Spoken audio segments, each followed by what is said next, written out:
소장님이야 관계자분들께 진심으로 감사의 말씀을 드리겠습니다. 이상현 박사님은 뭐 제가 평소에 자주 뵙고 뭐 사석에서 많이 배우고 있는 관계여서 뭐 근본적인 문제의식의 차이 뭐 이런 거는 크게 발견할 수는 없습니다. 이상현 박사님께서 본 논문을 통해서 가지고 계셨던 문제의식과 관련하여서 저의 생각을 몇 가지 말씀드리고요. 그리고 관련된 질문 몇 가지를 드리도록 하겠습니다. 오늘 국가전략 포럼의 주제는 두 가지가 결합되어 있는 겁니다. 오바마 행정부와 한미 전략 동맹이라는 것이 결합되어 있습니다. 그러니까 한미 동맹이 오바마 행정부에 어떻게 발전적 관계를 유지할 것이냐가 오늘 포럼의 핵심 과제이죠. 한미 관계는 잘 아시다시피 미국이 지금 나토 동맹을 하나로 묶지 않고 나토 참여 국가를 개별 국가로 봤을 때 미국은 지금 약 한 30여 개의 국가들과 동맹적 관계를 맺고 있죠.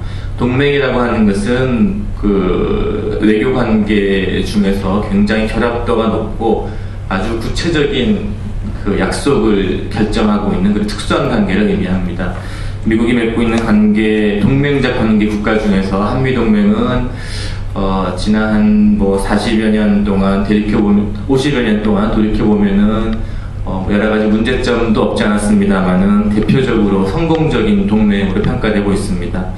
근데 이제 문제는 이상현 박사님도 지적하셨고 김일영 교수님도 말씀하셨지만 과거의 한미동맹은 굉장히 구체적인 동맹 이득이 있었습니다. 미국을 우리의 동맹 파트너로 가지고 있음으로 해서 우리에게 부여되는 구체적인 이익이 있었습니다.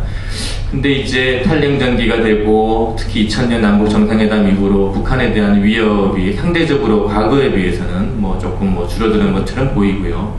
물론 핵무기와 관련된 또 다른 논의가 필요하겠습니다만은 한미동맹을 지속해서 미국을 계속 동맹 파트너로 묶어둬야 되는 이유가 뭘까에 대해서 과거처럼 명확한 정당성이 확보되지 못하고 있습니다. 왜 미국을 지속적으로 동맹 파트너로 데리고 있어야 되는가? 그래서 이제 그런 고민을 하다가 최근에 나오는 것이 전략동맹을 하자, 가치동맹을 한다, 평화지향적인 동맹을 한다, 이런 얘기들이 나오고 있습니다. 하지만 여전히 두 분 발표자께서 말씀하신 것과 마찬가지로 과거처럼 미국을 동맹 파트너 가지고 있어 북한의 위협을 막아줘, 군비에 들어갈 돈으로 경제 성장을 해, 이런 구체적인 동맹 이득이 다가오지 않는 것이죠. 그래서 이제 여전히 그런 문제가 있는 것 같습니다.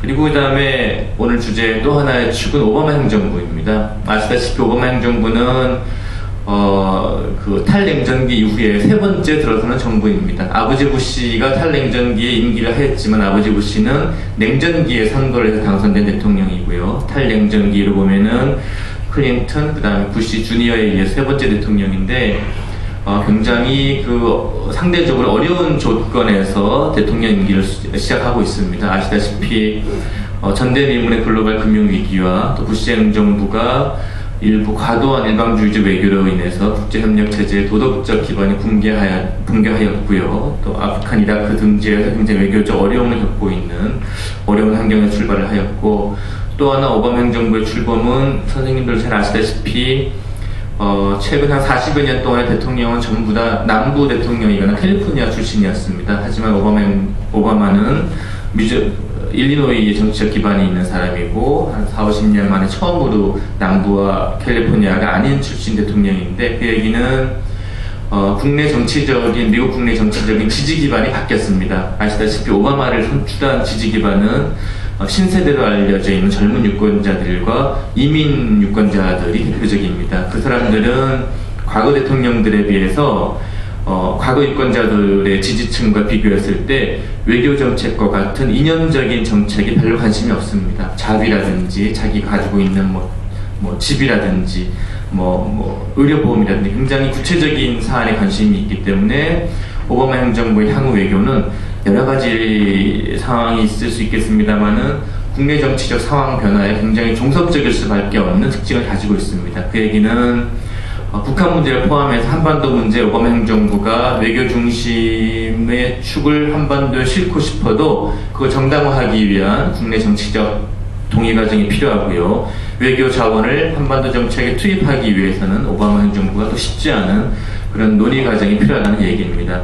당장 또 아시다시피 그 아주 오랜만에 형성된 백악관도 민주당이고 또 의회도 민주당 산하에 있죠. 클린턴 행정부 초기에 2년 정도 민주당 대통령과 민주당 의회를 경험하였습니다만은 95년 나프타 통과를 관련해서 굉장히 사이가 안 좋았습니다. 민주당 의회와 민주당 백악관이 의도하지 않게 그런 걸 보면 지금 소위 그 민주당 시너지 효과라고 하는 백악관과 의회를 모두 민주당이 장악한 것은 카트 이래에 약 30여 년 만에 그런 환경이기 때문에 이건 역시 한편으로는 오바마 외교 정책을 우리가 상대한 과정에서 적지 않은 그런 어려움으로 다가올 수 있을 것으로 생각이 듭니다. 그리고 참고로 한 가지 또 말씀을 드리면은 제가 자주 드리는 말씀입니다만은 이명박 행정부가 가지고 있는 우리 대통령이 가지고 있는 상대주의적으로 보수적인 성향과 오바마 행정부가 가지고 있는 상대적으로 진보적인 성향 때문에 두 리더십 사이에 불협화음이 있지 않을까라는 우려가 있는 것 같습니다. 근데 저는 그거는 기우라고 생각을 합니다.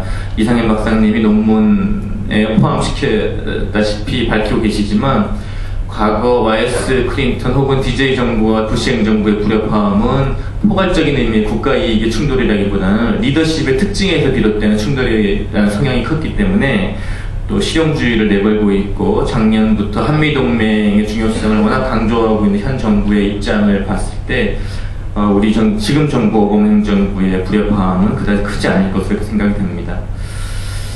오바마 행정부가 지향하고 있는 포괄적인 의미의 외교 정책을 몇 가지 짚어주셨습니다. 리더십의 도덕적 기반을 확보하는 것이 중요하다. 그리고 또 이제 힘의 균형이 아니라 균형의 힘이라는 표현을 쓰고 있죠. 미국이 가지고 있는 외교적 자산들을 적절히 잘 균형을 맞춰서 그런 그 외교적 자산들의 균형을 통해서 외교력을 극대화하겠다라는 미국식 표현의 외교 기반 강화이죠. 그런 것들이라든지 또 핵 확산 금지 등을 포함해서 이상현 박사님 잘 지적을 해주셨고요. 거기에 대해서 제가 특별히 그 문제될 바가 없습니다.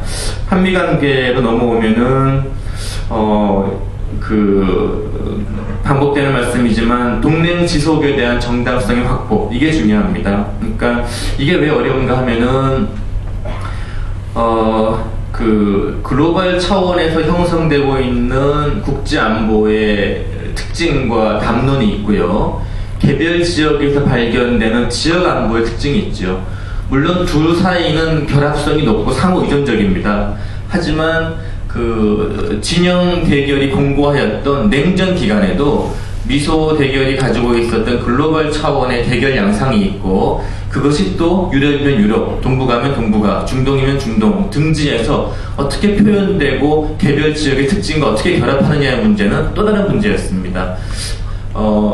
글로벌 안보 환경이 변화함에 따라서 지역 안보 환경이 따라서 변화하고 또 자기네 방식으로 또 반응하고 이런 것들이 있었는데 유독 한미동맹만 글로벌 안보 환경의 변화와 잘 조화를 이루지 못하는 그런 현상이 발견됩니다. 예를 들어서 유럽의 경우를 보면 45년 이후에 유럽 안보는 나토가 형성이 되고 60년대 말부터 그 데탄트가 한번 오고 90년대 말에 다시 나토가 지역 안보적 성격으로 전환되고 하는 과정에서 유럽이라는 지역적 특성과 글로벌 차원에서의 상위 개념의 안보 환경 변화가 굉장히 적절하게 결합하는 과정을 보여주고 있고요. 김영현 교수님이 또 미일 안보의 뉴 가이드라인도 언급하셨습니다만은 바로 옆에 있는 미일 동맹만 하더라도 미일 동맹이라는 지역적 성격이 글로벌 안보 환경 변화와 굉장히 효율적으로 반응하고 결합하고 표현되고 있습니다.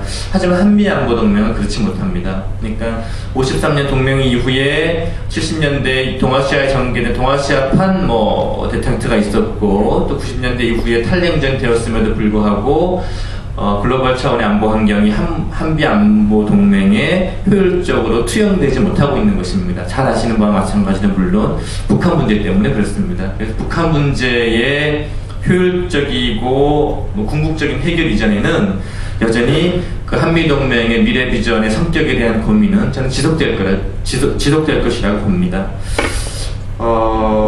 근데 이제 더더군다나 북한 문제는 곧 최근에 와서는 북핵 문제로 정의됩니다만은 굉장히 뭐 최근에 논란이긴 합니다만은 핵 능력이라고 하는 것은 상징적인 능력이었죠. 뭐 검증되진 않았지만 북한이 보유하고 있는 핵 능력은 상징적인 능력이었지만 미사일이었는지 인공위성이었는지는 뭐 잘 모르겠습니다만 4월 8일에 실험한 그 로켓 실험은 어쨌든 미사일이었다고 하더라도 미국을 사정권 안에 두지는 못했고 인공위성이라고 하더라도 궤도에 올리지 못했기 때문에 실패했다고 볼 수 있지만 어쨌든 3,000km 이상을 날아가는 타격 능력을 보여줬다고 하는 것은